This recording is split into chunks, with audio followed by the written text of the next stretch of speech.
नेरी येथील लोकविद्यालयात सन 2002 ते 2004 या वर्षात शिकलेल्या विद्यार्थ्यांनी तब्बल 20 वर्षांनंतर स्नेहमिलन व त्यांना शिकवलेल्या शिक्षकांचा सत्कार सोहळ्याचे आयोजन दिनांक 25 फेब्रुवारीला करून आजी-माजी सर्व शिक्षकांचा सत्कार करून सर्व वर्गमित्रांना भेटून आनंद साजरा करत सर्वांना शुभेच्छा देत शालेय परिसरात वृक्षारोपण करून एक नवा आयाम समाजाला दिलाय। ज्या गुरुने विद्यार्थ्यांना घडवलं त्यांना मोलाचे विचार सांगून दीक्षा दिली आणि जीवनात मोठं करून सुदृढ नागरिक म्हणून घडवले व एक उत्तम नागरिक म्हणून उदयास आणले, अशा गुरूंचा सत्कार करण्यासाठी सनातन परंपरानुसार गुरूंना गुरुदक्षिणा दिली जायची। त्याप्रमाणे या काळात सुद्धा सन 2002 ते 2004 च्या विद्यार्थी बॅचने त्यांना शिकवलेल्या गुरूंना बोलावून शाल श्रीफळ देऊन सत्कार केला।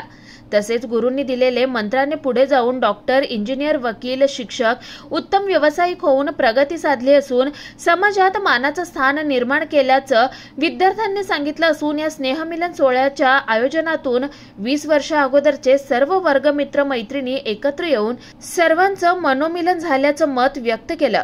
2002 ची संपूर्ण बॅच मधील सर्व विद्यार्थी यांनी केले स्नेहभोजनांनी कार्यक्रमाची सांगता झाली। Pravin Waghe, star Maharashtra news, Chimur.